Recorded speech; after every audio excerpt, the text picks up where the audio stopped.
ready for another lesson?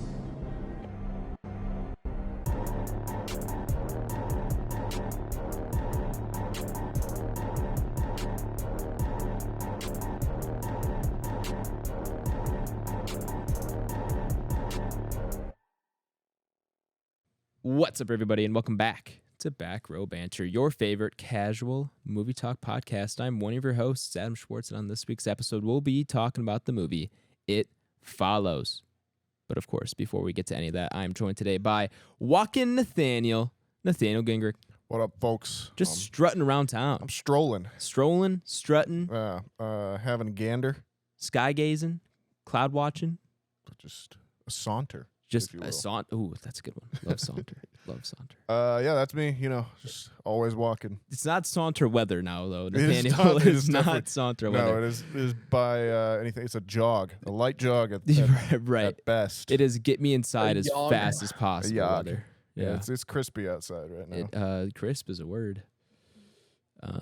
But it's been frigid like- is another. It's been above 0 for the last 2 days, so That's we're nice. counting that as a win. Yeah, we We're are. above freezing right now. We're at 32. That's true, I yeah. know it's supposed to be 35. It's tropical. Felt like spring out today. Yeah, it did. I might go for a skinny dip Oh, down in the pond. okay. I don't know if I'm joining you, but yeah, it's gonna be. I don't know. What are we halfway through this winter? Still got Yeah, I all of mean, February. That'll be definitely our first Arctic blast. If anything, we'll probably get another one in February and then just like one randomly in June or something like that. If anything's been going the way things have been going the last few It's all years. random at this point. Yeah. Yeah. Also joining us Second today. Winter is coming. Yeah, winter's coming. That's right. Second winter. We're gonna end Oh, up go, in, go, go. in the Game of Thrones thing where winters just last for like 3 years and the summer will last for 5. Maybe Game of Thrones was the future. We just didn't know it. Everyone I'd thought it was buy the it. past. Dragons were just giant mechanical AI run. I don't know, I could see it. automatons. I could see it. Also joining us today, of course, is Try to Run Ty. Tyler Vidalis. Go ahead, try it. You can't. Don't do it, Ty. It's slippery outside. You will fall. You on your And face. then that Walken guy is gonna get you. Christopher Walken. that is. Christopher Christopher Walken. Walken. Is that who's chasing Yeah, him? that's right. Hey. How you doing today, Ty? I'm good. Long day. I was What's about it to say? say, world traveler over there today. Midwest travel. Midwest State traveler. State traveler. Yeah, a little more local than that, but Yeah, I left at about 5:30 this morning and put in probably 10 hours of driving and 12 hours Ooh, before man. I got home. So Yep. that is tough. Takes Well, it's a long one. glad you could join us. Yep. Appreciate you coming out. Glad to be here. Yeah. Worst ways to end the day. I mean, I still got to play like 3 or 4 hours of video games after this. So, Still on the clock. yeah. Fair enough. Fair enough. Yes to both of those. I am still playing COD. Rounding out the squadron, of course, is Big B-Day BlakeHolder. Hey, what up? What up? Happy belated. birthday. 'Twas yesterday. Thank you, fellas. This is, of course, the birthday pick, the birthday app. What is this, 2024? Close. Close. No, We are in the year 29. 2024. Right. I will be turning Yeah, 24 I'm this year. not a 2000s baby. I am. I think Adam is right. Yes, I okay, am. that's what I thought. It's very Oh, so easy. you're a little later. You're what, 26, 27, 28? He just said he's turning 29. 29. Oh, yeah. See, you're getting up there. Oh, yeah. 95, baby. We What going is to be in Nathaniel? that You were 30 90 club. 2? 92. 93. Yeah. Tail end of 92. Okay. And Tyler's 90. Yes, sir. Okay. Yeah. Nice little Yeah, spread fellas, we got 30. here. Pushing up. Gonna be singing some Bo Burnham next year there, Blake. Let's go. So the question is though, Blake, does that are you early enough in the year that you're like your Chinese birthday or whatever it is, like your like I'm a Chinese monkey. calendar? Yeah, but it goes into like Right, February, I right. want to say. Ooh, I don't know. I don't know how that enough lines about, up. I think I'm the Chinese New Year. dragon, if I remember correctly. You're a dragon? I think I'm a dragon. I'm a monkey. When is Chinese New Year? I don't know. Is it the same day or is that No, it is a little No. afterwards. When is Chinese New Year? February Is 10th. So yeah, Yeah. you would still be in the year ahead of prior to what So you probably thought. technically, it I'm a is. 90. So I'm a 94 baby if I'm Right. if I identified as Chinese. It's true. Or if I This was born right in- now, this year us out, is the Chinese. year of the rabbit. I don't know what next year is going to be. Okay. Let's find out. 19. You said 95 there, Blake. Yes, sir. You are a pig. You are year of the pig. Now is that actual 95 or would that be? It's Ooh. that's from 0130. Oh wait, would you be I was gonna say 94? You'd be dog then. You'd Yes, be- good you- call. So dog is Hey. from February 10th, 94 to January 30th, 95. Now there's There's a little gap in there, huh? yeah. Oh, so it changes. It's not the same day every year. Oh, there you go. I don't know why that is. So that was going to be my original question: is Chinese New Year the same is day not. every year? That's why I was. Maybe it little is in their confused. calendar, but maybe ours. Maybe changes. maybe how it Ooh. lines up. Yeah, Yeah. that's probably right. Yeah. We need to fix our calendar, man. Why is there not 13 months? You're not into the 4 to the Julian. weeks? No. October, Oct is 8, and it's the 10th month. I make it make sense. Because it used to be October. It used to be the 10th. Correct. Or I mean the 8th. 8th month. Yeah, yes. And I'm just saying, why can't it be the 8th month again? Make October great again, There you go. or 8 again, Moga. whatever. Yeah, but it all lines up. 13 months, 4 weeks in a month, 7 days in a week, and it's an even year. And then we still have the leap day and everything, but 13 months, 4 weeks, 28 days in a month. It's all even. But instead, I got to do the whole knuckle Man, trick to know which days you're- which months have which days. You're It's- talking centimeters and kilometers to me, you heathen. Oh yeah. Get out of America with this numerical month making sense crap. Okay. Sorry, walking Nathaniel. I'll just keep on walking. That's right. Once I go by fiscal year only. there, you go. Oh yeah. 1 year Yeah. behind. I'm all about business. That's valid. You stand on business. Yep. Yeah, there you go. That's what the kids are saying these That's days. what the Adam? kids are saying these days. Yeah. Yeah. You ever seen Four Brothers? Oh Yes. yeah, that movie's awesome. At the end where he man, what does he say? He's like he's giving him the money. He's like, God damn it, I like the way you do business. Yeah, that's another movie that's like forever a winter movie to me. Sure. Oh yeah, for sure. I can see Yeah, that. yeah. I can only imagine Mark Wahlberg in some sort of beanie. That's like immediately, Right, for immediately where my sure. head goes Yeah. to. Yeah. I used to Yeah. watch that movie all the time. Yeah, I'm with you. Which also takes place in Detroit. Shout out Yeah. to Detroit Lions. Of course. Hey, yeah, some good football this weekend. Hmm. Who you guys rooting I think for? it's worse. I know- It's worse for me that the Lions won. Oh yeah, screw your Packers. Blake, I know you're going for Ravens. Ty, who are you? Yeah. Who's your team now? Anti-Lions? Any of the other three? I really don't care as long as KC doesn't win. Facts. See, I'm okay with KC So winning. it sounds like you're rolling with the Ravens this weekend. True. Yeah, man, KC, I'm just so tired of seeing them. That's valid, but going to school in Missouri, it's kind of like I kind of got to root for the Chiefs a little bit. There's a little small And part they're of me. like, don't get me wrong, like they're good, but like they're not that good. Yeah, I kind of wanted. I really wanted actually the Bills to win last night. Heartbreaking. Yeah, I in would have that loved to game. have seen the Bills beat them. Yeah, Bills deserve it for they sure. definitely did. Yeah, I wouldn't mind seeing the Ravens win. Ravens And the win, crazy part Lions, is like yeah. like I said, if Green Bay would have won and Detroit wins, we beat Detroit, we're going to the Super Bowl. Yeah, I do agree with that though. And it's another one of my crazy buddies is a that like Packers it's that fan. close. Yeah, and I was like, if you guys beat that, you're probably going to the Super Bowl. Bruh.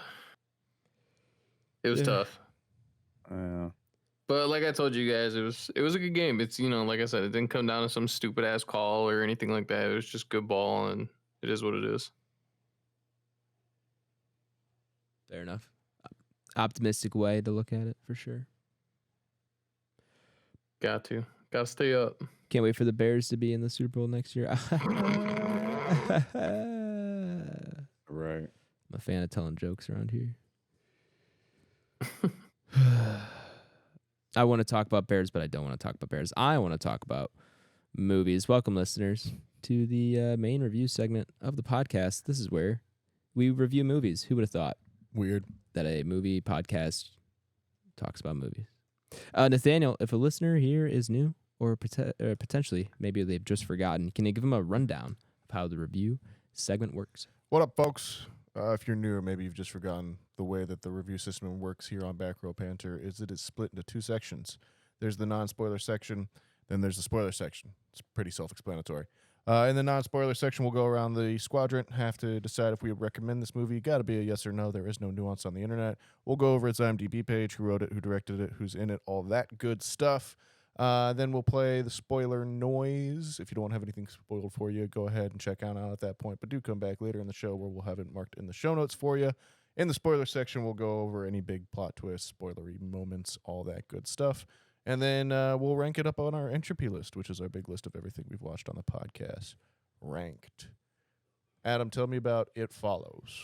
I would love to. This is not a new movie. Released in the year 2014, according to IMDb. I think 2015, according to Netflix. So a little bit of hearsay. I think it was one of those that came out. Probably like a film festival in Yeah, it was- it was a 2014, a festival. wide release in Yeah. 2015. But around that time period and around a decade ago. Crazy. It's true. That is crazy.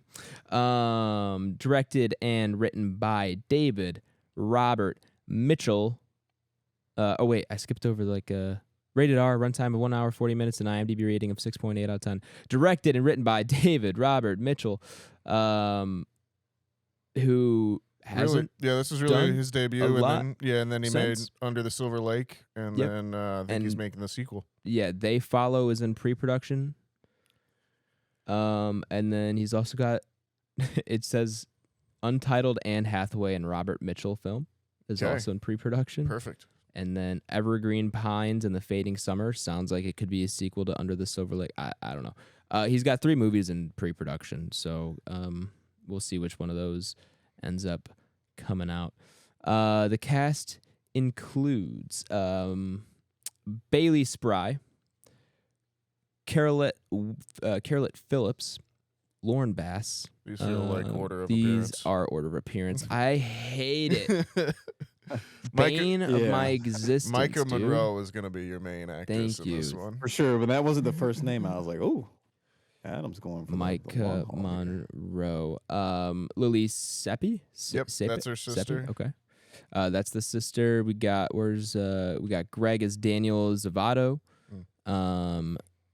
Jake Weary is Jeff. Paul is Keira Gilchrist. Yep. And am I missing anyone? The other friend, Yara, I think is her name. Yes, Olivia Lucardi. There There you go. We're on it. I will leave it there. There's a lot of features, but it's this is a smaller movie, so Yep. You might not have heard of some of those people, and you definitely won't hear the other people I've got on this list. So that's your main cast there. The IMDb summary reads as follows. A young woman is followed by an unknown supernatural force after a sexual encounter. What are your thoughts? That's it. That's all you need to know. I like it because this is a good movie to go into blind. I feel like as blind as you can, and it doesn't that summary doesn't say too much. You kind of are just like, what does that mean? Who's it? What is it? Why do they follow? Exactly.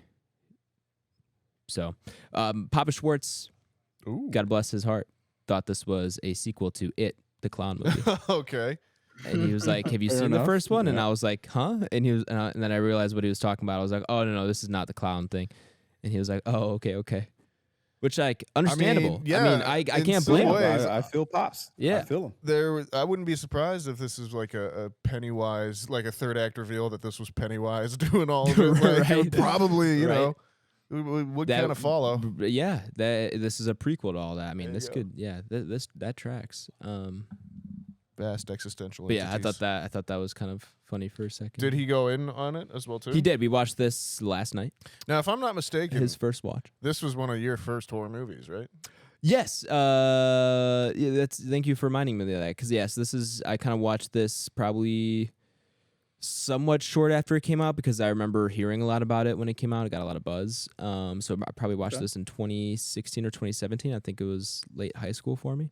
And so yeah, and I up until we started this podcast, for the most part, I just wasn't really watching a lot of horror. I mean, I could start to I was starting to watch it around the time I watched this, but this really eased me into or back into horror.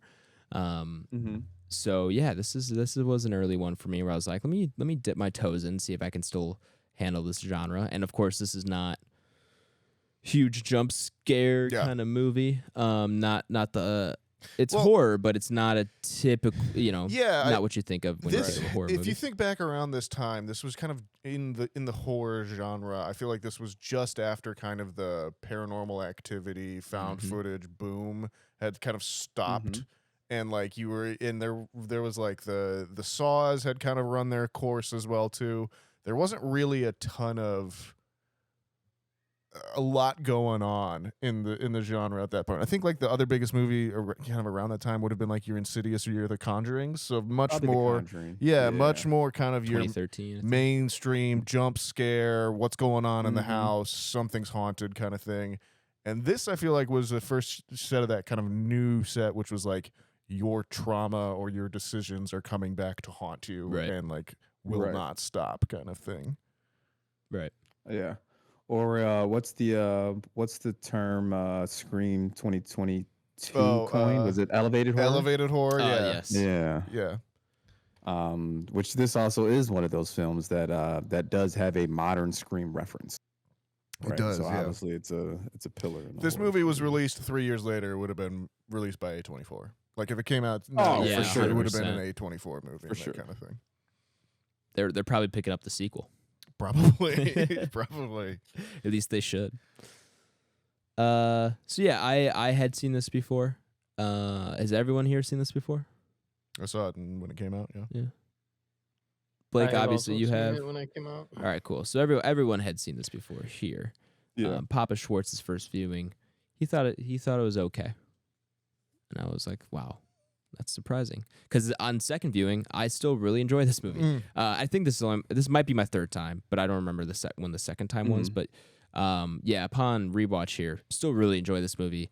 For sure. Still kind of gets still tense throughout. They're just that like you're always just looking. Actually, I don't want to say too much. We're not in spoilers, but still very tense movie. Holds your attention throughout. Quick runtime too, which of course, hour 40 is a very good spot to be for this type of movie. Did any of you all watch this in theaters, or did you catch it like in real time of it when it came out? But it was already maybe like 8 months, so there's kind of a gossip on it. I saw it in theaters at the time when it came out, and I want to say I didn't know too much about it at the time. It was one of those like still kind of word of mouth. Oh, this one is crazy.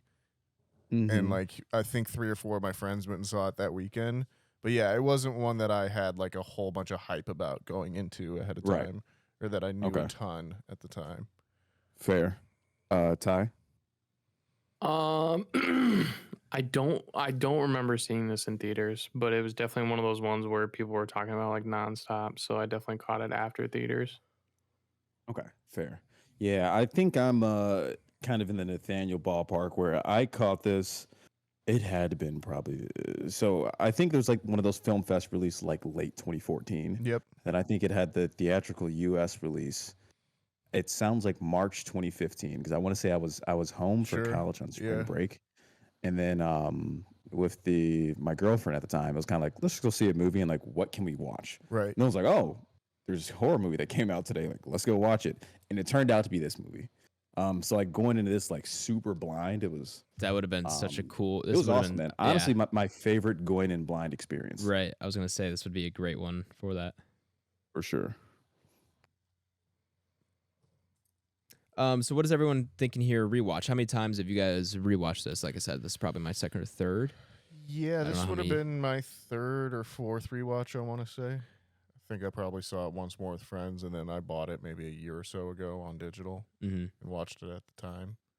I remember it being, the crazy thing was I remember the soundtrack for this being like a big deal among my friends, and then like a year or two later, Stranger Things came out, and everyone was doing the synth. Like Ooh, I remember right. this being the first one where I was like, "Damn, this sounds crazy," and then like, yeah, 2 or 3 years later, it was like everyone had the exact same kind of tone at that point afterwards. But it was really on this rewatch that I was kind of like going back and I was like, "Oh yeah, the soundtrack is awesome. It's really weird, but it's awesome." Yeah, for sure.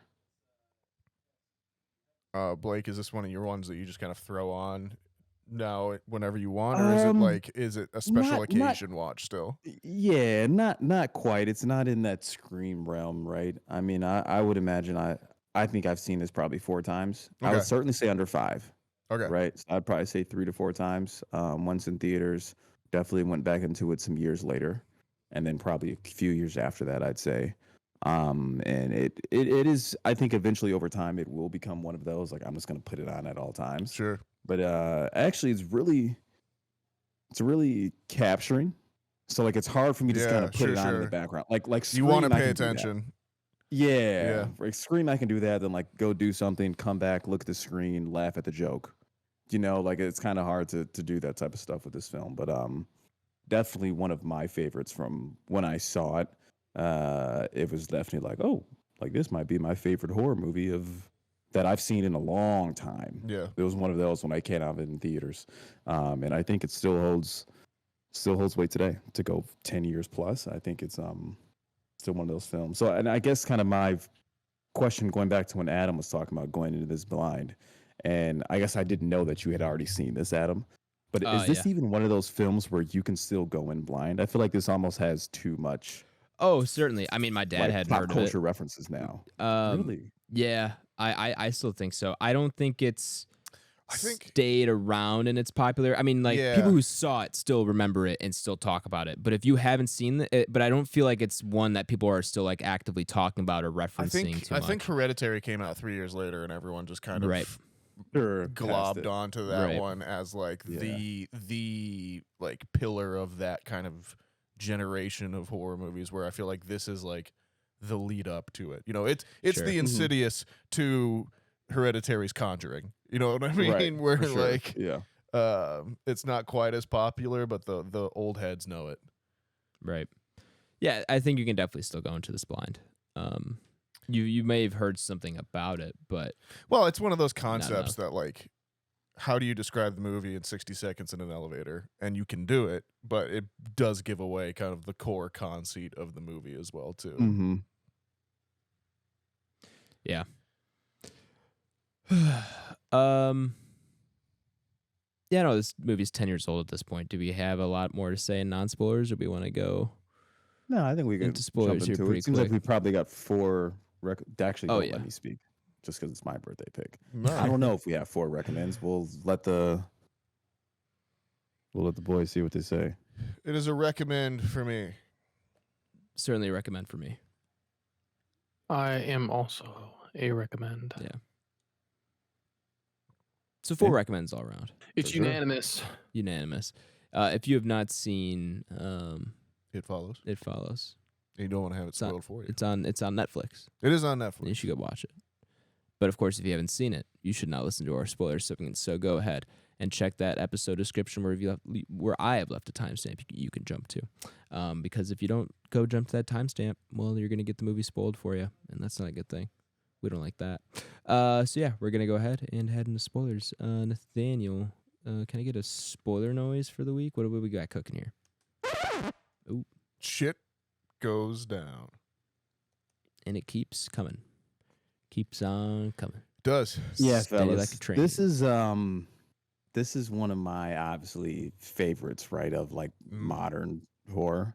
And I think even rewatching it comes back to the reason I kind of fell in love with this film the first time is, one, the score is awesome. Yeah, it is sick. That like you didn't come across that in modern horror movies that have a score like that. That's like stupid 80s, good. Yeah, like 70s, 80s horror, right? And then it also takes place in like this like weird purgatory dreamlike state where like you have no idea what time period this movie takes place in. Yeah. And like it's fucking awesome for it's really cool. It's like not our universe, but like it is. It's just like Detroit. The similarities are supposed to be there, but like all the pop cans are different. Right, Um, for sure. That shell phone is like one of the coolest yeah. pieces The of shell technology phone, I ever. don't remember Yep. that. I don't remember catching No, you that on a didn't see first that at the watch. time? It's so But awesome, I dude. caught it this time around, and I was like, wait, Yeah. what are they doing? There's no here? TV that's not in like black and white for Right. some Right. reason. Like that, yeah. All the cars are from like the 70s as well too. But again, it also seems to be, and like that was my big thing that I think I seeing on this rewatch was like all of those things I think just like add up to make the kids feel more abandoned, like more isolated in Mhm. that way, because there is no like comfort or like things that we would identify as normal, you know, bits of Right. everyday life. So instead you sure, are just right. more kind of isolated and more alone with it. Like all these kids are like drinking. They're all like 17 Yeah. too. Yeah. Like Yeah. what, It makes you wonder, like, what yeah, like, time what period is it is, this? right? Yeah. I don't know. And there's but, like no, there's virtually parents no involved. parents. Yep, Yep. exactly. The one kid's got a flask that he keeps like pulling out every now and then, and then like Oh yeah. they can just like drive wherever they want to as well too, and they're like, oh well, your parents care. No, it doesn't matter. Like it is this Yeah, really like very strange, like, and I think again because there's not a lot of recognizable actors. I think in this one the biggest one at the time was and still is Micah Monroe, Mhm. but like you just do feel that again that like, well, these kids are just dealing with a problem and no one can help them. Yeah. Mm-hmm. Yeah, the time period, the setting and everything, and the way it's filmed too is to me this time around kind of feeling very Halloween inspired. Oh, for sure. Yeah. For sure. Which I didn't when I watched this originally when I was in high school didn't pick up on because come a long way. But Right. this time around, like Yeah. really enjoyed watching it for that kind of thing where it's they're just tracking shots as they walk down the sidewalk of a suburban neighborhood, and it's just For sure. yeah, it's very eerie, and they replicate that feeling that you get in Halloween very well, and honestly, in some ways, better because as the movie progresses and they keep putting these people randomly in the background that are just walking towards the camera, and then, you know, obviously doing that intentionally, like they're not necessarily the it, but they're just trying to make you look for it, and always in the background. So like when they are in these very I don't know what the word I'm looking for, very pedestrian settings, it's still very creepy because these are like everyday settings that you would see in, you know, my neighborhood or, you know, your local suburb. Yeah. And they Right. do the same thing that Halloween did, which is make you feel very uneasy in that setting when typically, I mean, that's suburbs are usually a relatively safe place depending on where you're at. So yeah, they do that so well.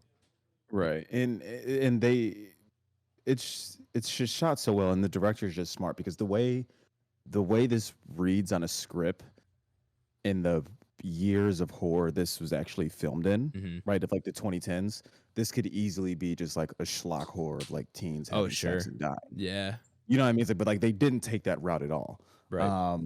Which at that time was obviously like a shot in the dark. You know what I mean? But I would say they struck gold, right? For lack of a better term. But yeah, it's good, man. I mean, characters are well rounded. You don't really get background on anybody, but that's not necessarily needed. You can just see like who they are based off their interactions with each other. Mm-hmm. And there's some pretty interesting conflicts you come across with characters between like love interest of friends, Right. and like you think some people have a platonic friendship, but he obviously has feelings for Micah Monroe's character. So yeah, it's a few kind of moving pieces going on here, man. But it's awesome. I like this film a lot. And it's got quietly one of the better jump scares. So I know Adam said it's not really a big jump scare film, in my opinion, but this does have one of the better jump scares of modern horror, where they're up in the scene in the house for the first time. With Yep. the giant guy. The giant guy. Yeah, dude, that got open me the door and again. It's just the friend, and then they open the door again. It's the giant guy. Yeah. That's a good one. Very good shot. Yeah. Very good one for sure. I love the 360 camera movement. Anytime they put it like in the cold open right in the middle of the street, and they rotate just- completely all the way around. Just swiveling it. And then when they're in the high school as well, and they're just going completely all the way around, it's just very smart, very well done. Yeah, I was listening to Adam talk earlier about like the influence of Halloween as well too, and it is very John Carpenter-esque, where you do get a lot of these kind of just static wide shots and lets the action kind of play out in the foreground. And I think that again goes to like the feeling of isolation and feeling like they're being watched, and this kind of voyeurism around them as well too. Which again, like, it's more now when I watch this movie that like this movie, like all of the male characters are just kind of weird pervs. Yeah. As well too. Yeah, right, for sure. Lot of like male gaze going on. Yeah, here. like a ton. Yeah. Like Jeff or / Hugh at the start, like he's definitely like this basically a date rapist kind of thing. Like if you want to like look at the metaphor or you know read it in a certain way, and then you have the other buddy who's like, they're like, this will kill you, and he's like, I don't care, I want to sleep with her. Right. Right. No, for real. And like, not only does that happen once, it happens twice. Yeah. And then like, and then even with like the little kids that are always like staring at her like through the pool fence, and then like the other shot, which I think is probably like the freakiest shot of the movie to me, is when she's in her bathroom after she's been like assaulted basically, and then she hears the thump by the window, and it's not the monster, it's just a creepy ass kid staring at her from the window as well too. And I was just like, what is happening? And I think that's like an interesting and kind of very open direction to take the movie as well too, and kind of a cool idea. And that again, we talk about having well-built characters is just a very easy way to add more tension in between kind of the female characters of the film and the male ones as well too. And especially when you come down to like the concept of like, at its bare bones, if you have sex with someone, this ghost STD will come after you. STDs, bro. That's what this movie's about. Right. Don't have sex. Wear protection. Like, that is like part of it where I'm just like, okay, but it can't be that simple. Like someone will like reduce it to that reading, but I feel like it's much more this kind of movie on like trauma and sexual assault and like and this like, you know, of how we treat survivors of that, and like saying, oh well, you know, we're there with you or whatever, but do your male friends just want to have sex with you as well too? Like it's an interesting movie. There's some layers here. There's a lot of layers here. Yeah. 100%. It's like an ogre or a parfait. There you go. The onion. An onion. A lot of layers here, and I think there's not one answer to the question of like what this movie's trying to say, which I think is one of its best parts, because I'm kind of watching this like, what is the it that it's trying to refer to, and I think you could read it in several different ways, and because they also throw the dad in there at the end being the final form of it. So you know that has a whole other kind of like layer reading through to the it as lines. well. He may have committed suicide at some point, or like there's something going on there. The mom, who's like basically never seen dead on in the movie, like she's always either off to the side or in a corner drinking or something like that. Again, just kind of those weird little details that you pick up in the movie if you are engaged in watching as a viewer. Right. Very smart with like what it's trying to say. I forgot what I was going to say. Any other? We already talked about the soundtrack, of course. We already talked about how it's directed. Also, like, especially even, I mean, I would say even 10 years ago, movies cut a lot now in terms of editing, and it's a lot of back and forth and quick cuts, and shot length has gone down, year after year since film was, or since the 60s, digitizing film has increased shot time. This movie, and as we've kind of already mentioned with the John Carpenter stuff, a lot of static shots, but also longer cuts. And I don't know, I was thinking about the editing a lot too when it came to this movie, and just when much slower moving film when it comes to the editing, which I think plays into the horror of it, where these shots stay on for so long sometimes, where you just are left looking around, and kind of checking your back. And like I said, they're always kind of playing with the person in the background too, and there's a few times here and there, and they'll address it, like the girl and the soccer player girl, as they're in the little group in sure, and she Jeff's kind of, like, walks backyard. back up. Yeah. Yeah. But like they're constantly doing that, whether they address it or don't.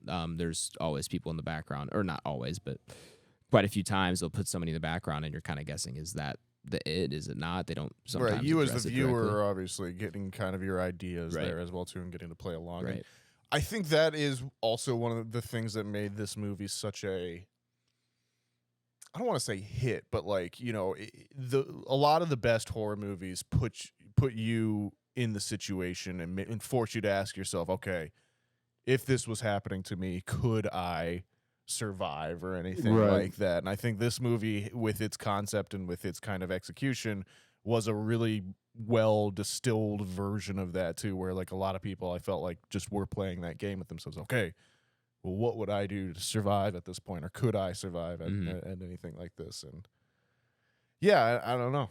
I don't know what you would do if it was following you. You got to go across the world, right? It's either that or be a porn star. Yeah, like But if you you gotta go international, man. You gotta go global. I think Mr. logically Worldwide, it would be, I would just go international across the ocean. You're just hoping it doesn't get on the think same plane as you.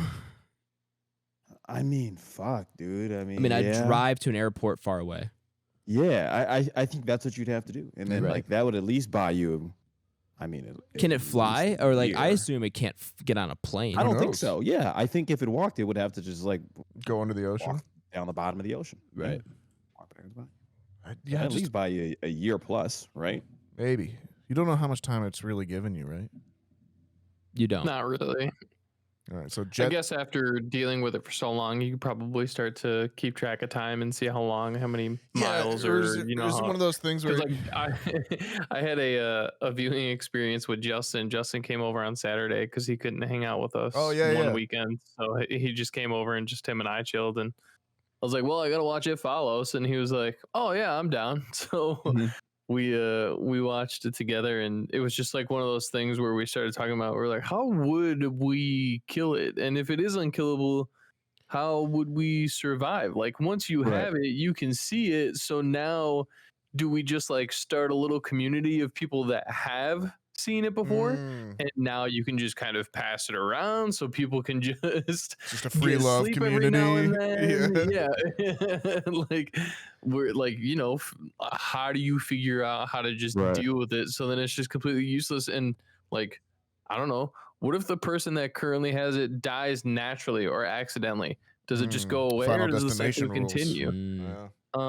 Or if you find out who the very first person is, if you kill them, does the chain just stop? Right. And so like we just started coming up with all these little different ways that we could potentially get around it, or how would we do it, or the big what ifs.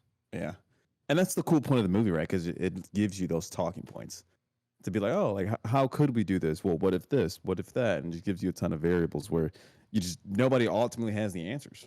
Right. It is such like like an isolating thing for teens as well too, where it is just like, right. All right. We have this mindset as adults. Yeah. You're At right. like 15, it's not like, hey, Mom, I'm being haunted by something because I fucked this guy I met at the movie theater. I did this like thing. A difficult conversation. Yeah, I did this thing. Now I'm having to deal with deadly consequences. Okay.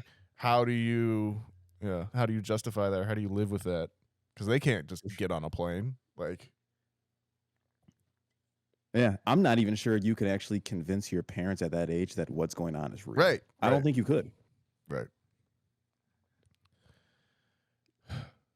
Takes the it grabbing her hair to convince someone. Which I think is my favorite Pretty wild. scene of the movie. It's a very good one. I really like the favorite scene. Yeah, I really like the beach house just scene in general. I think that's really well done, especially where like he does a little Carpenter move where like you have us as the audience know how many characters are there, and then you see the characters and like you have everyone, and then you have Yara, who is the demon or whatever, for lack of a better term, in her form, kind of walking in the background. And then like you're maybe a minute into it before it cuts back to the real Yara, like in the lake or whatever.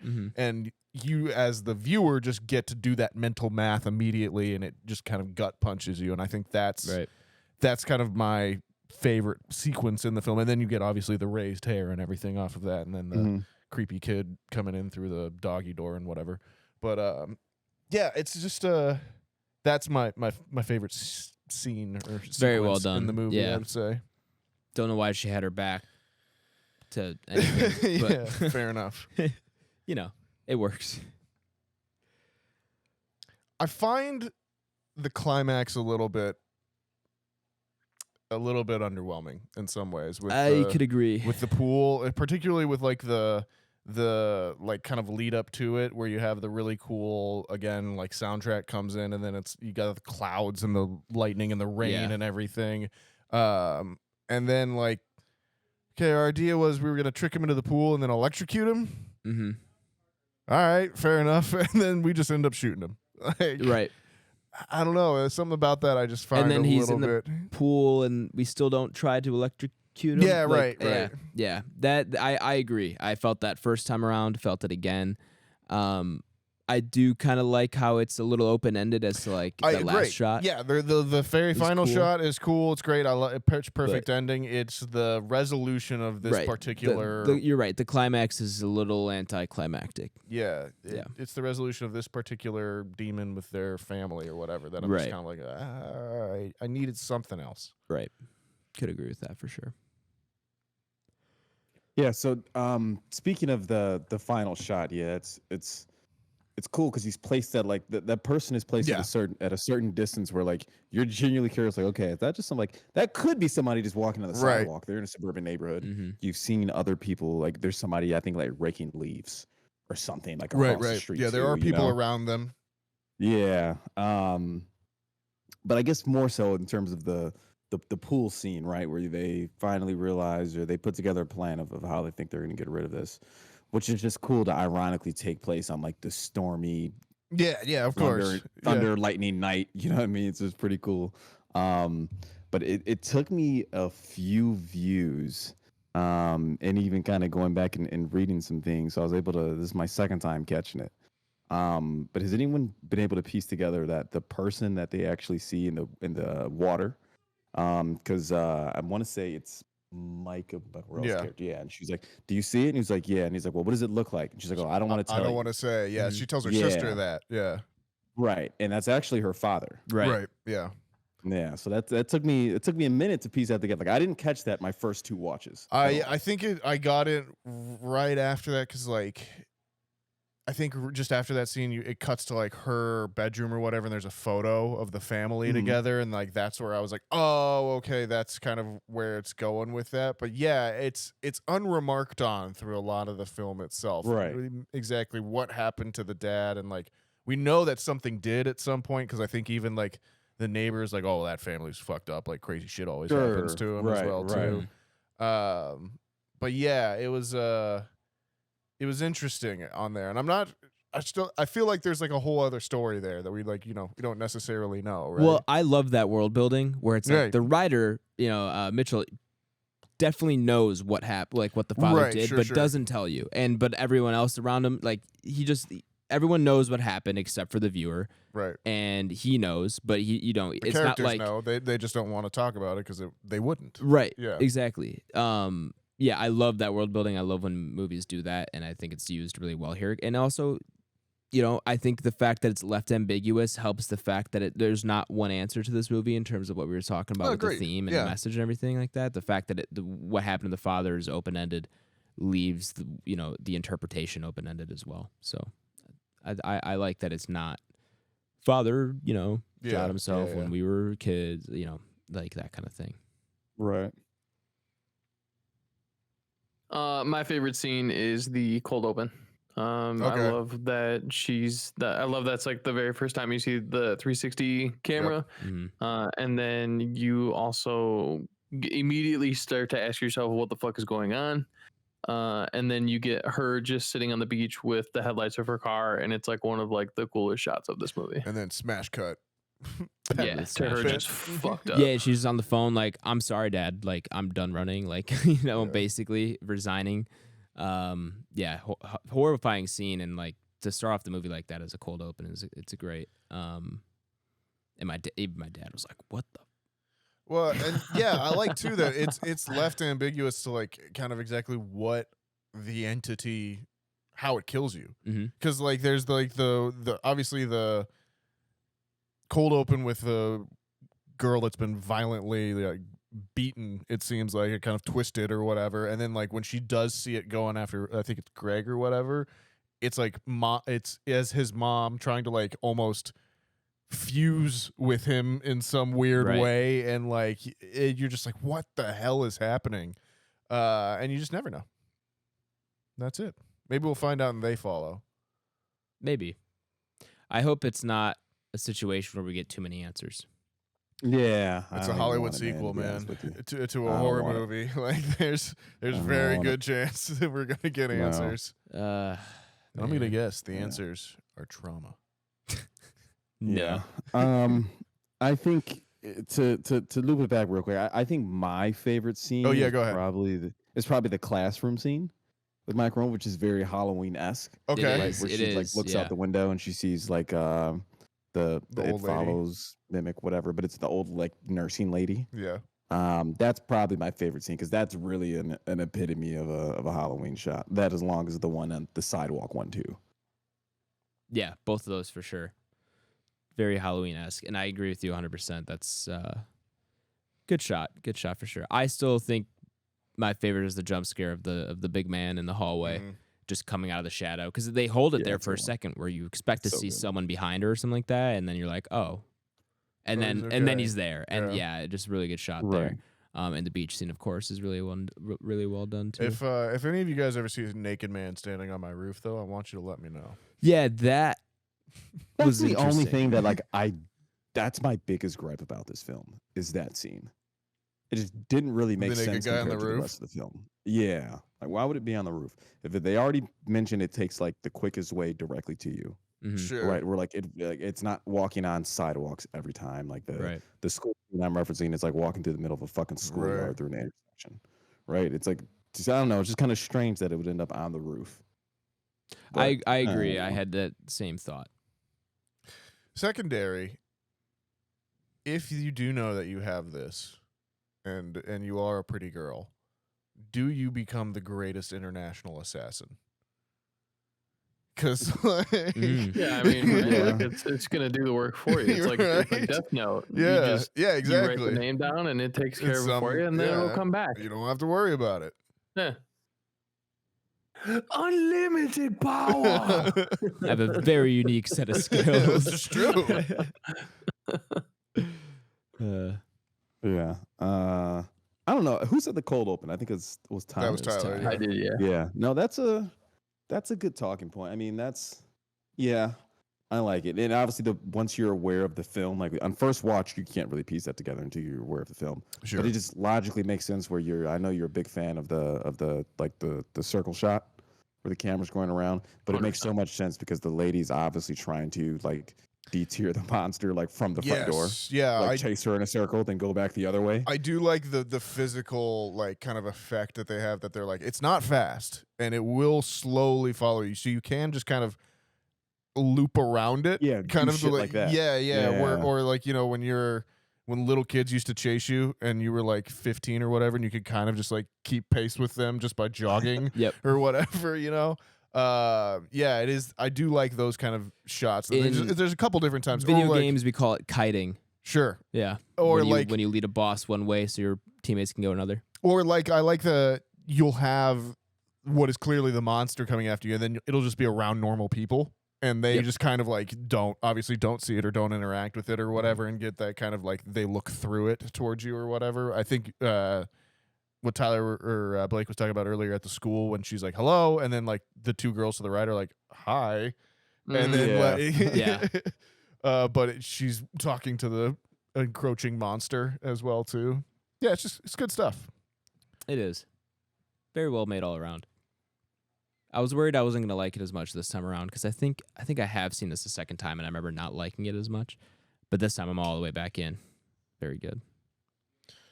Micah Monroe should be in more things.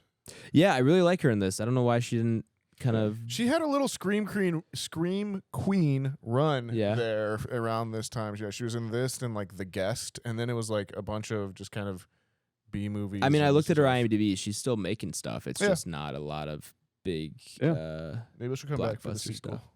Yeah, she got on my list from this one too, and that's when I got around to watch. I think Watcher's maybe 2 or 3 years old. Yeah, that was supposed to be good, right? And I remember I saw it, and I was like, "Oh, that's Micah Monroe," and I remember just watching it immediately when he came out, and yeah, it's not bad. It's not bad. That was pretty decent. I'd give it a shot. Yeah, she's cool. And then I think she got her big break was supposed to be Independence Day 2, and then I saw she was in that. That one didn't do well. And then she's also in The Fifth Wave, which is based off of a book, but it was also like they made that movie. I don't think it did all that well. And long into the Hunger Games. Right. It was at the tail end of the dystopian teen novel adaptations. It was like the very last one. So obviously that didn't do great. But yeah, do we have any big other talking points here, or are we good to rank it? I think I'm good, man. It's just one of my personal favorites that I came across. Like I said, yeah, good pick, Blake. Good pick. And one of those that the going in blind to the movie theater. This is, I would say, by far and away my favorite going in blind experience. Where like my favorite just original experience is probably Hereditary, and I saw that like release night, but that already had the hype of like A24's biggest horror movie all time. You know, so it was like a little different than going into like, let me just go see what this movie is. So, right. All right, let's check it out. Yeah, real quick. One thing we didn't really touch on is just overall runtime. This thing moves quick, and it doesn't even feel like you watched a movie. Super easy if you're on like a time crunch. I think it's like an hour 40. Hour 40. So yeah, killer runtime, paced really well. It's over before you know it, and yeah, I think that was like one of the only things we didn't really talk about. All right. Let's rank it up upon, shall we? Welcome back, listeners who skipped over the spoiler segment of the podcast. We're gonna go ahead and throw up It Follows up upon our Entropy list. For those of you who do not know, the Entropy list is Back Row Banter's official list of all the movies we have reviewed, regardless of genre, regardless of anything else, all on one fantastic list. How many movies we got here? This is a lot. 174. 174. Good call. Entry 174. It Follows. Here we go. All right, so highest ranking horror movie, we've got Hereditary at 4. Well, I guess technically The Shining at number 1, but still. Correct. We got a lot on here as well too. We do. Blake, this is your pick. Have you got an idea on where you'd be jumping off here, man? Yeah, I mean, obviously, as Nathaniel was saying, I'm looking at horror movies, right? Right. And kind of looking at it. So I'm working my way down. I'm working my way down immediately till I see The Conjuring, Nope, Scream, right? Mm-hmm. Scream is 50, Nope's 49, Conjuring's 47. Yep. I ultimately do think this is a more impactful horror in terms of like moving the genre forward than any of those three outside of Scream, but that's already kind of shortlisted. So I would move it above those. Okay. Then that kind of puts me up to like the next thing. It's a pretty big jump until you get to Green Room at 23 and The Lighthouse at 19. Sure. And this is where I'm trying to kind of remove personal biasness in terms of what do I think is better for just in terms of like a horror sense, rewatchability, pushing boundaries, moving the genre forward, innovative, things of that nature. And I do think it would eclipse Green Room. Okay. But I don't think it can. I don't think it can eclipse The Lighthouse. So that puts us between Lord of the Rings, Ex Machina, 9 Days. Two of those are ringers for you. For sure. And 9 Days is probably my second favorite all time, just walked in viewing experience. Right. And the first one is It Follows. The second one is 9 Days. Sure. So ultimately, I'm putting I'm putting It Follows at 22. Above 9 Days, below Ex Machina. Correct. Okay. Yeah. It's a good spot.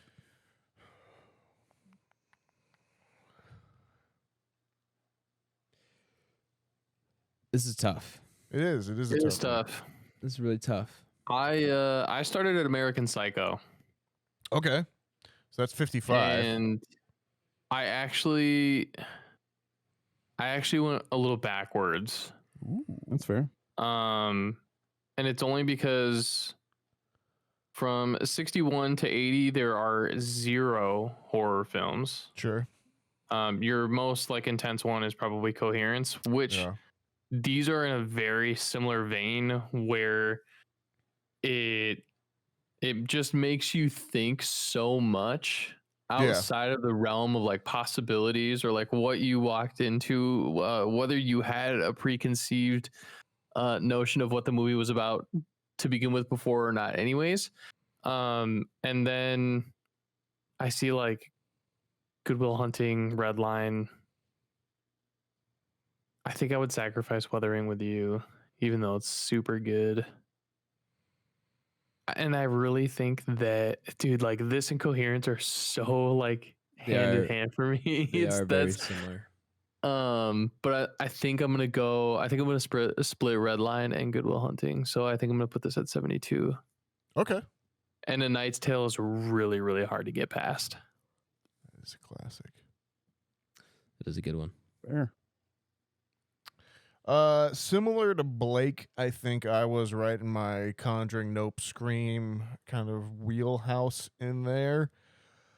But then you go above that and you get a bunch of fun stuff. Trying to kind of like place the horror movie on this one is also fun just because we do have so much on here. Let's see. There's a lot. Yeah. See, for me, a hard cap is like Starship Troopers, No Country for Old Men. Starship Troopers is the one where I'm like, nah. So I think I'm going to put this actually just below Requiem, just above Kill Bill. Volume 1. Okay. And So if I could switch those, I would.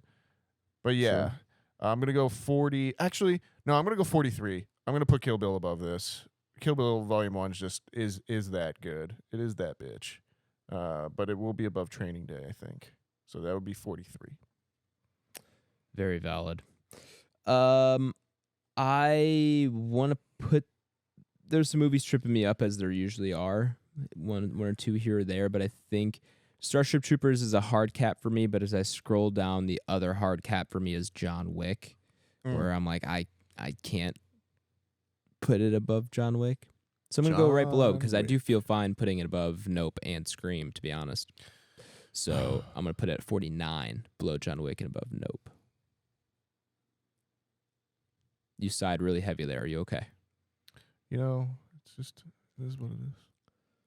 You also put it above Nope. No, I'm just fucking with you. You were 49, you said? 49 below John Wick and above Nope. Okay. Which gives that us... makes sense. I figured John Wick would be tough for you. John Wick is tough for me. I still really like this movie, and there's some movies above John Wick I could probably put this above. Yeah, it's again, at this The point... Northman is oddly high, fellas. Northman is a little too high. So Northman is I one... did like it, but I was like, man, I don't know. I almost need to rewatch it too. And be like, were we crazy on this one? The other one's Judas and the Black Messiah. Judas, I've rewatched. We are... That one just, I think, snuck in high. I think where we placed it when we reviewed it was fine, but it has just kind of floated high. Yeah. You know, it's kind of just floated at the top. We'll have our annual. Yeah, we'll have That's true. Our one up, one down, or one movie up or down, and we'll see where things State get your placed. case. right. Yep. It does give us here a average rating of How's that 46.5, meaning we have to decide if it goes above or below Black Hawk Down. I'm wholeheartedly above Black Hawk Down. Yeah, I'll go above. It's a shorter movie. Much shorter. Black Hawk Down is one of those ones I have to watch like every 10 years. 5 years. Yeah, just because I'm just so depressed by the end of it.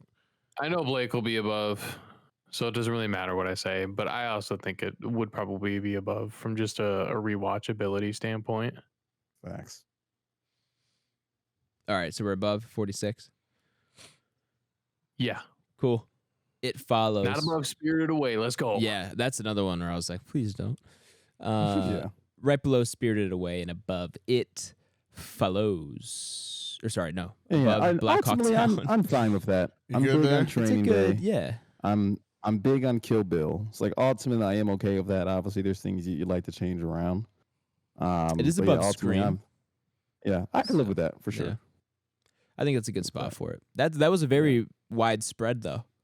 Yeah, it's one of those ones though. Like I don't know. It's weird because like I feel like my relationship was like it got so iconic so quickly, and like it was kind of burned in my brain a little bit, and then like again immediately just got beat by Hereditary, where Right. everyone was just like, no, this is the one. Where I feel like in 10 years there will be people that'll be like, It Follows is better than Hereditary. Like there will be that market out there. And they'll be wrong, and we'll be here to tell them. Yeah, they would be wrong. But it's to Nathaniel's point though. Yeah, like without this in that 2014, 2015 range, there is no Hereditary, there is no Midsummer, there is I no agree. Talk to Me. This is the founding father. I agree. For films like that. Yeah, and I would also like to preface that because I had it so low doesn't mean I did not or do not enjoy this movie. This movie is definitely good, and I think it's only grown on me since I've first watched it. So, big ups. Big ups.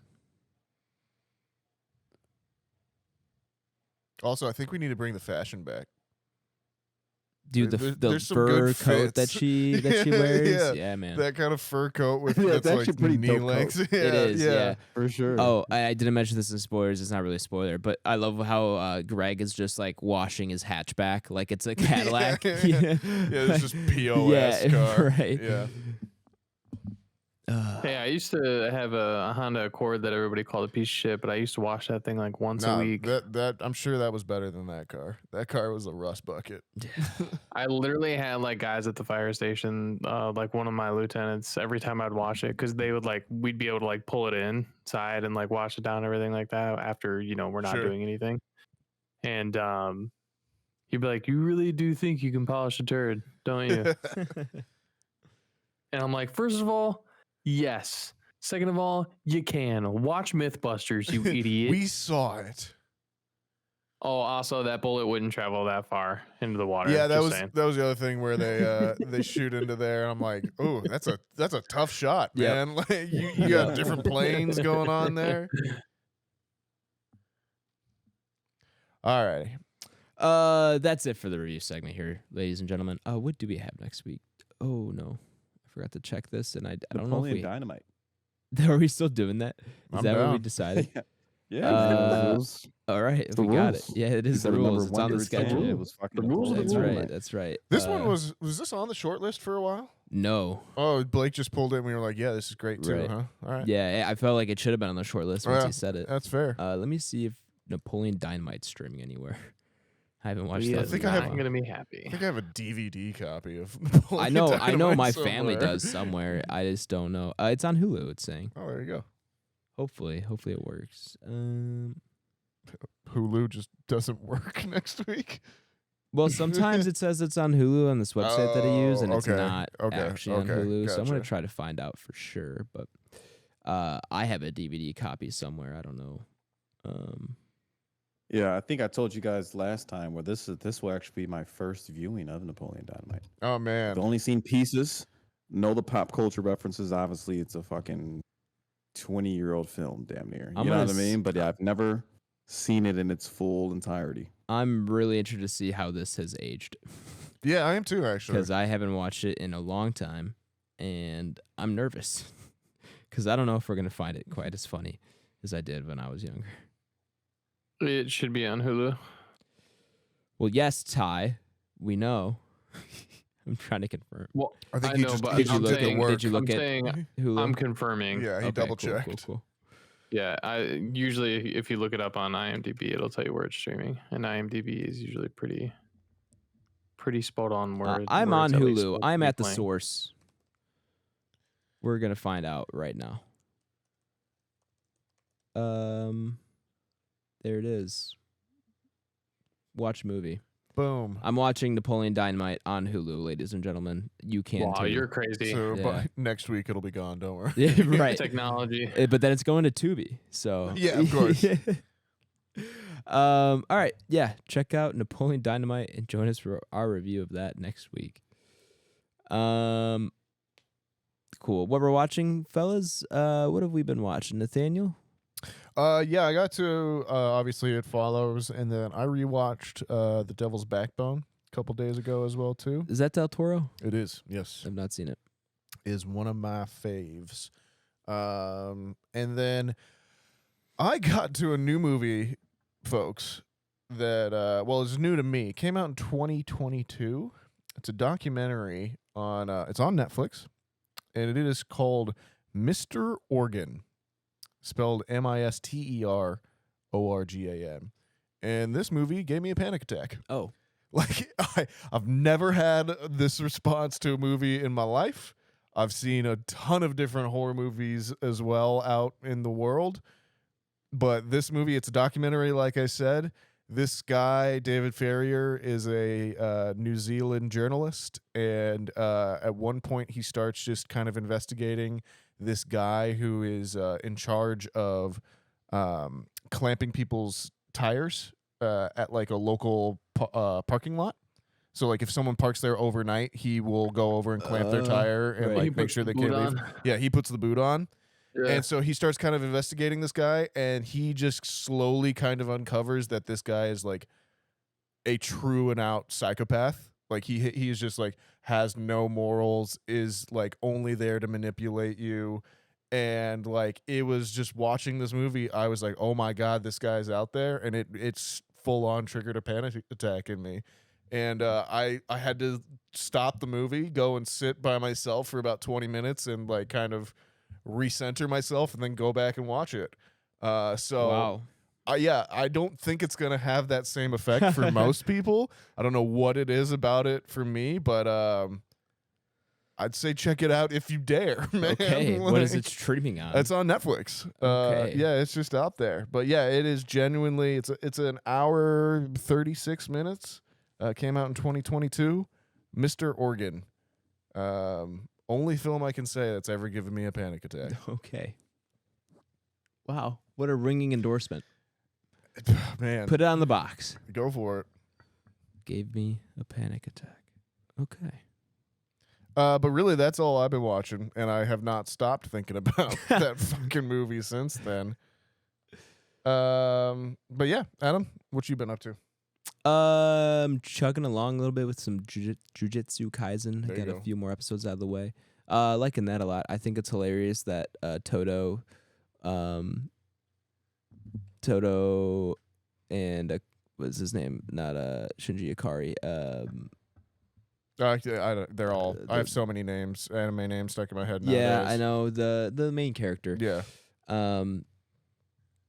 But they're best friends now. Yeah, because they have the same taste in women. Yes, just lovely. I love tall women with a big ass. Yep, best like Jennifer brothers. Lawrence. Yeah, it's so good. Yeah, I'm enjoying it so far. I'm excited to get to the second season. Have you checked out the second season yet? No, I read it. Okay, so like I know what happens and what's coming. Red man. Yeah. Well, I've heard it's like good action. Yeah, like, beautifully so animated. I weirdly think Jujutsu is one of those ones that actually does work better as an anime than it does as a manga. Because the manga is like so much just like, I'm going to do this and that's going to do this, which will produce this and that. There's a lot of that in the anime still, but at least you're watching something cool. Correct. Yeah. Whereas that's just a lot of just like kind of exposition dump that you're like, I don't understand any of this. Right. But sure.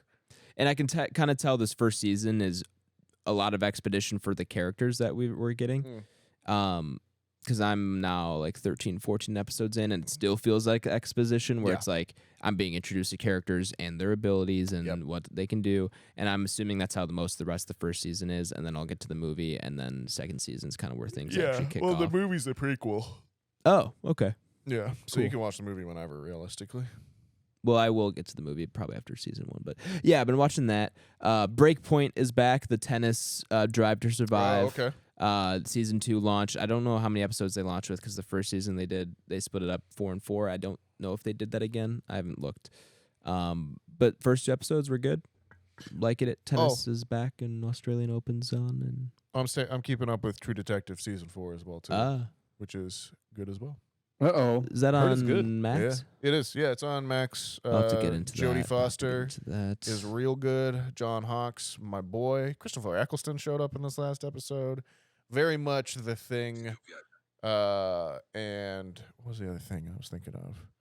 30 Days a Night kind of vibes to it as well too. Okay. Yeah, I was kind of reading a few forums about it on Reddit, but I didn't want to dig deep into it because I do want to watch it after I finish a show I started myself. Yeah, I'm enjoying it so far. Would recommend.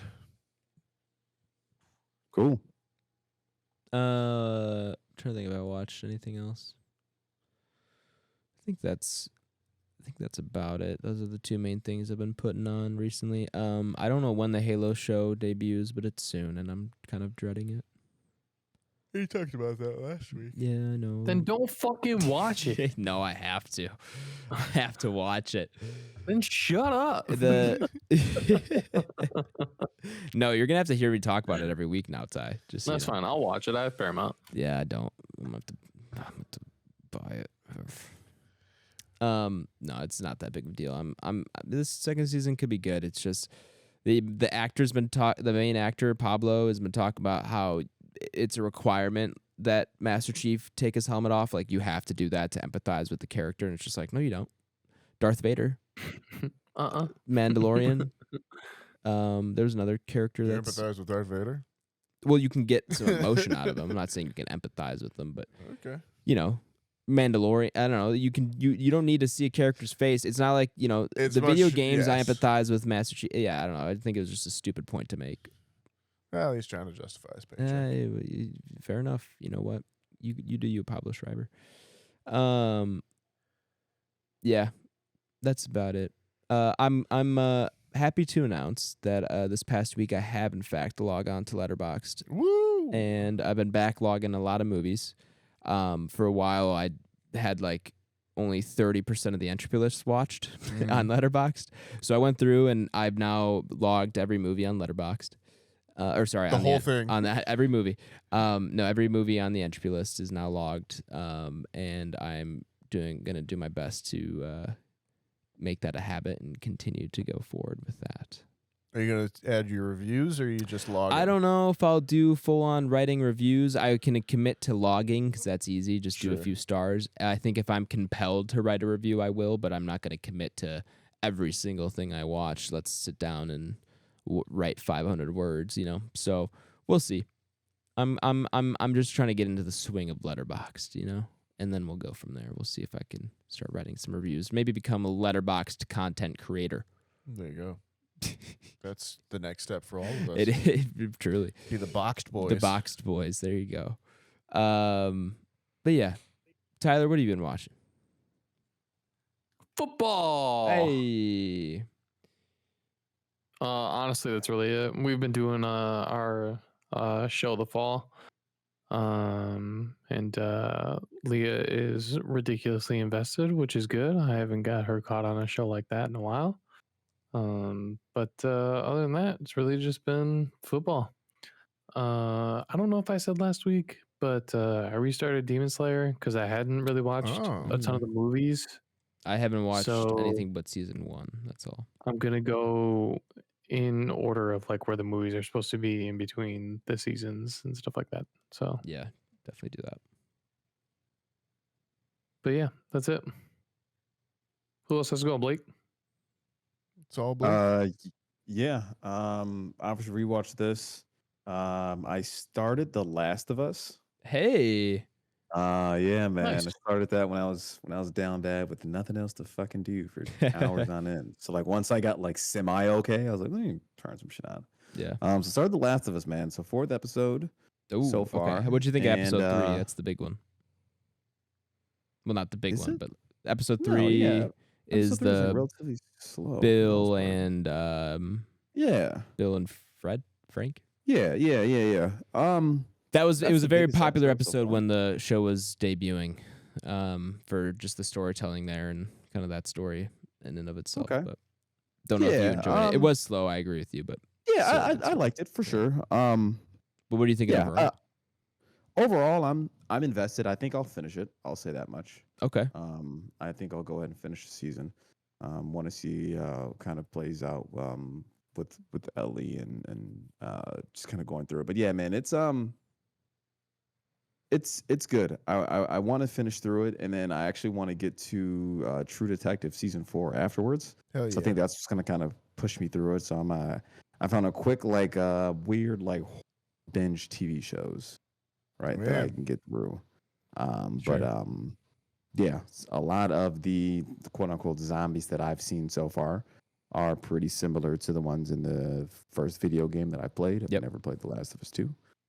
So that's a pretty cool callback to that. And yeah, I can see why this is held as one of the better video game to TV adaptations for sure. Yeah. Where I know the Resident Evil TV show fucking flopped. Right. So rightfully so. I'll finish it. And it seemed like most people were pretty high on it, right, when it came out. Oh yeah, everyone loved this time last year. Yeah, right around this time. Yeah, I loved it. One of the biggest fan. I mean, it's my favorite game. Period. Is The Last of Us. Right. I kind of consider them one game. It's part 2 kind of thing. But yeah. And I like the adaptation quite a bit, and I'm very excited for the second season. But I'm glad you're liking it. I'm glad you got around to it. Yeah, did they renew it for season 2? They did, yeah. So season 2 will be following the second game, which is going to be harder to adapt because the second game's story is 35. They'll definitely 40 spread hours. that out. So yeah, we'll see how they. Doesn't end up it take doing place over a couple of years too? It takes place years after the first one. The story itself, I don't think takes. Well, it kind of does. There's a little bit of a flashback kind of sequence. Almost, you go back a little bit, yeah. But the story itself is less than a year, I think. I'll bet you they split it up into 2 seasons. They could definitely milk it for that. So if I had to guess, that's not a bad guess. I would probably say they do the same. But yeah, nice, Blake, nice. Yeah. Anything else? No, I would say that. Yeah, that's it. Between that, obviously football. Watching a ton of NFL. Watched all the playoffs, of course. Watched all 4 games. Even watched the games last week. So yeah, Ravens are rolling, man. I'm feeling fairly confident. Playing the Chiefs is difficult though, of course. So will they be at home or in Kansas? It is in Baltimore. Okay. It is in Baltimore, but yeah, playing the Chiefs. Obviously, they've been to 3 Super Bowls the past 6 years. Man, they're a good organization. All right, so we'll see. We'll see how it goes. But the Ravens' defense is pretty good. Lamar Jackson is playing great football right now. If you're the Ravens team and you don't come out to the theme song for The Wire, I mean, what are we even doing here? I would honestly, I wouldn't be. I know they've done that before. I know, for certain stuff. I wouldn't be surprised if they tried to do that for the Omar's whistle. I wouldn't be surprised, man. Yeah, you see a lot of Ravens propaganda on Reddit and stuff that I follow through the NFL. Yeah, a lot of obviously all just the fucking wire. Just wire memes. Yeah, with different Baltimore players faces photoshopped. As they should. I mean, realistically, if you have a show that iconic for your city, I mean, absolutely. Yeah. So yeah, the what's the meme where Stringer Bells and then he's like, I need you to put the word out there that we're back. Yeah, put the word out. We're back up. Yeah. So yeah, man, it's a lot of hilarious memes for sure. But yeah, we'll see, man. We'll see. And then obviously the Lions are rolling, which is a cool story. Unfortunate they're in the conference, they're the same division as the Bears, but cool story for football. I would be so cool with them winning. Yeah. They'll play the 49ers? Yes, they will. They do. Which is going to be a tough matchup. But at San Fran or in Detroit? I think in Detroit. It's at San Francisco. Oh no, it is in San Francisco. That's right. Alrighty. But yeah, Lions are good, man. They got a good team. They do. Go get them. I think they're gonna get fucking mollywopped.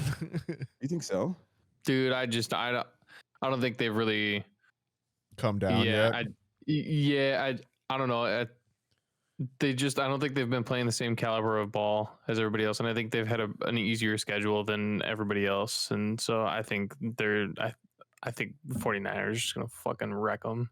Yeah. Yeah, we'll see. I hope not. I don't know. Brock Purdy's a fraud. I would lean on that side, Adam, Man, for sure. This is the right. I don't know if I'd go that far, but yeah, he's certainly not. I wouldn't say he's better than fucking Jared Goff. God, man, QBs in the NFL are like they break my brain. I don't understand. Jordan Love's better than Purdy. I would agree with that. I'll probably agree with that too. And I would not have agreed with that maybe 9 weeks ago. In October. Right. Yeah. That's ultimately, I do agree with this that. is what I'm getting at. Like, now we're back to, I mean, Love probably went higher than Purdy in the draft because wasn't Purdy literally the last guy in the draft? Mr. Irrelevant. So, yeah. Absolutely. He got paid $800K this year. How poor him. Well, yeah. Good for him. Go kid, go. Yeah, but no, I'm rolling with Ty. Yeah, I don't think Brock Purdy is he's certainly the worst quarterback left in the playoffs. And I think, but then like he could have like 2 shutout games, and then all of a sudden everyone's like, he's the fucking guy. He's the greatest we've ever seen. Yeah, but it's like, I don't know, man. I think the thing with sports is it's always easy to confirm your biasness, right? It's like whatever you think, you can just go and find a ton of like people on the internet to back that thought process up. Yeah, you're fine. But as far as like Purdy, I don't know, man. I think when you actually like look at the X and O's and like the team around him, I don't think he's asked to do as much as like anybody else. So it's hard for me to be like, yeah, he's actually like the best. He's the guy. He's the Mahomes. He's Josh Allen. I can't. It's hard for me to get on that train until he does a crazy performance and proves himself, and then like everyone will be oscillating back the other side or something. I don't know. It's just QBs break my brain. Like I said, hardest position, man, and it is in sports. Period. That's my opinion. I don't know. I don't have a thought to follow that. I won't argue. I don't know. Yeah. Like, what do we think could honestly rival that? Like, does anything in baseball rival that? Your closest would be, I mean, like, it gets down to like the task of hitting a baseball is supposed to be super hard. I think that's probably the hardest thing to do in sports. But like the hardest position to play on the field is probably catcher. I was about to say catcher or pitcher. It's not pitcher. Well, I mean, okay, fair enough. Pitching is not hard, but pitching at that level, I mean, it's a hard thing to achieve, of course. Yeah, catching, I was a catcher. It's hard. Guys, it's the hardest. No, I'm just kidding. It's definitely the hardest because like at a professional level, you are in essence the coach on 100%. The field. Yeah, you are the captain of the field. You're calling the pitches. You know, a ball bounces in the dirt and it gets by you. It's just extra runs. Almost always converts to that kind of thing. Yeah, in terms of obviously like the quarterback, like they got so much crazy pressure on them. That's the kind of it is. I would have a hard time arguing against it being the hardest position to play. Yeah, maybe like I don't know. Maybe like I guess my example would be like a Floyd Mayweather level boxer or something like that, where you are just like your whole life's been dedicated to this thing, and then you are leaving with some CTE as well too at the end of the day. Well, so are quarterbacks. True. They're also probably being paid similar amounts of money, but I don't know.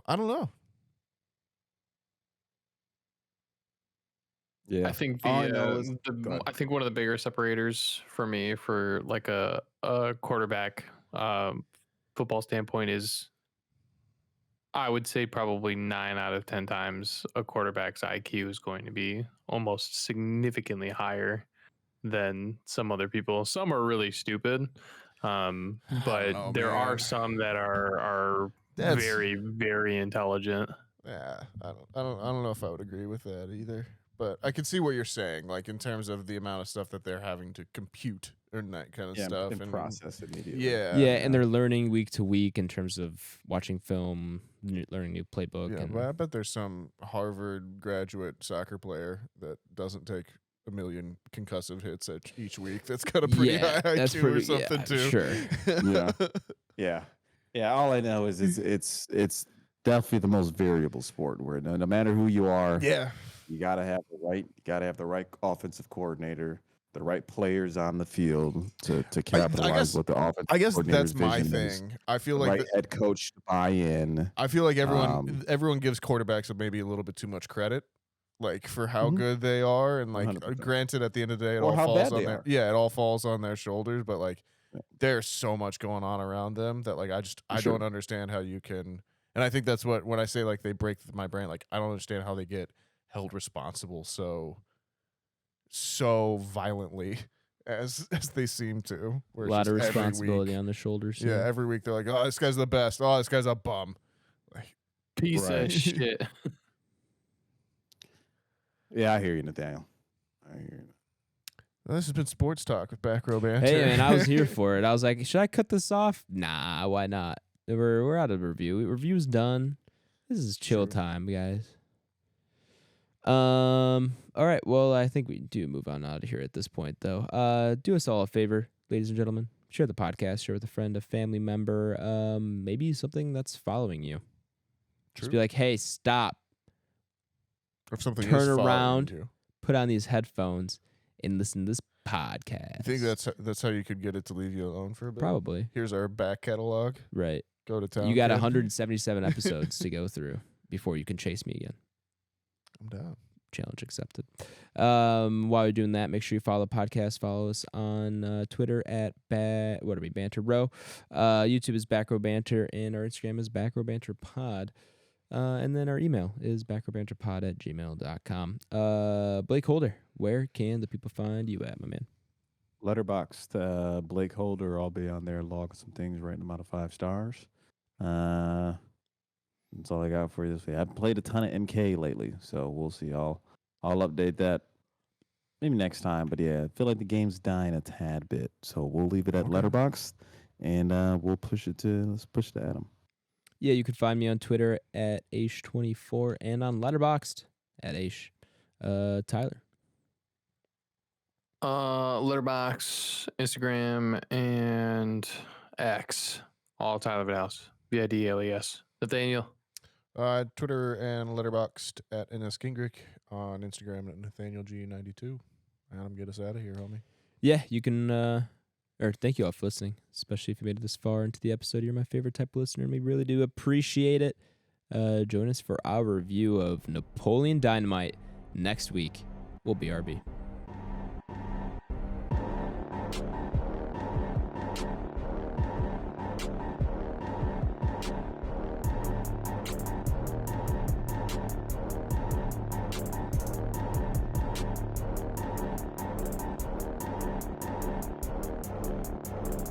America.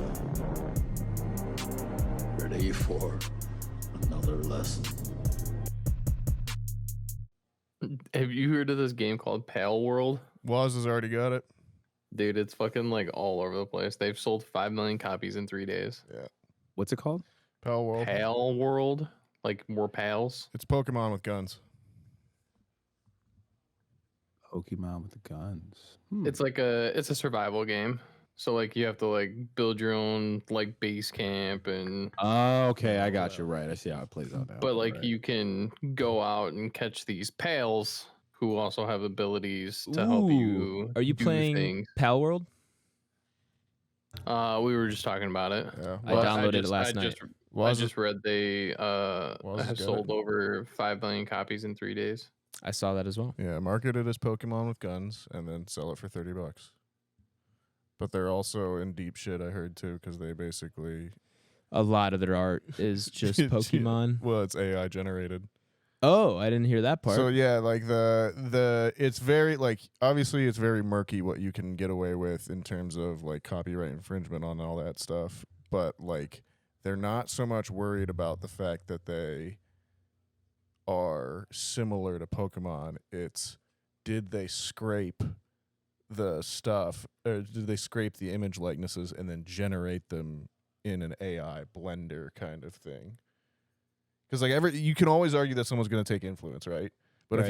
if you're a 10-man studio and you're tasked with creating like 100 assets, and the way you do that is by sourcing from one of these AI tools that is just scraping everything and then blending it together. Right. Like, how are you able to justify that kind of thing overall? So yeah, it'll be interesting as we go forward here.